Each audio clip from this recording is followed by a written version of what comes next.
Smoke drifted to reveal a Cossack guard, a policeman, and 2 members of the public lying in the snow, bleeding heavily. Security guards seized Rysakov. The imposing figure of Alexander II emerged from the damaged carriage, apparently unharmed. The bomb had been a split second too late, catching the rear of the carriage. The Tsar asked a Cossack for a handkerchief to wipe the blood from his face. "Thank God I'm fine," he said, "but look." A guard had died. A boy was dying. "It is too early to thank God," cried Rysakov. Alexander did not seem to hear those who were urging him back into the carriage. He may have imagined the danger was over. He may have been too shaken, or perhaps this was just his moment of defiance. He paused briefly, crucial seconds of hesitation. The next bomb landed directly at the Tsar's feet, hurling him into the air with the force of the blast. As he landed, he found he was still alive, yet he struggled without success to lift himself from the ground.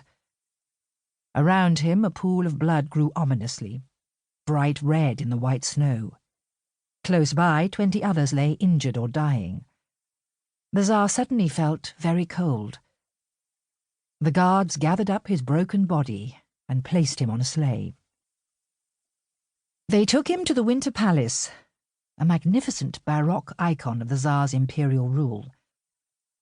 By divine right, Alexander II, like his Romanov forebears, held absolute power over the lives of his subjects, and there was no institutional framework to challenge his will. The colossal Winter Palace was like a majestic stage on which to project his wealth and strength. Its fabled interiors included a white marbled ballroom, a dining room where feasts were held for 1,000 guests, and galleries that could accommodate 10,000 people. From this opulent proclamation of autocratic Russian power, Alexander II ruled almost 1/6 of the Earth's surface. None of this could help him now. His family followed the trail of blood across the marbled floors, up the sweeping wide stairway to his study, among them his 12-year-old grandson, Nicholas. Dressed for an afternoon of ice skating, the frightened boy stood at the foot of the modest bed, where his grandfather lay, covered by an old army cloak. The Tsar's face was horribly mutilated, transforming him into something not quite human. One familiar eye stared out unmoving and unseeing with an almost hypnotic effect. Under the blood-soaked cloak, the hollowed-out shape of his grandfather was evident. The right leg appeared to be missing. The left was misshapen, a fast-accumulating pool of blood obscuring the exact nature of the trauma. The cloak sagged where his stomach should be. A priest was attending to his immortal soul, murmuring the last rites. Nicholas witnessed this terrifying spectacle at close hand. This was all that was left of his grandfather, the acclaimed Alexander, the liberator, the man who had pioneered reform in Russia, freed the serfs in 1861, modernized the judiciary, expanded the education system, and was about to take those first, faltering steps towards constitutional reform of the world's largest autocracy.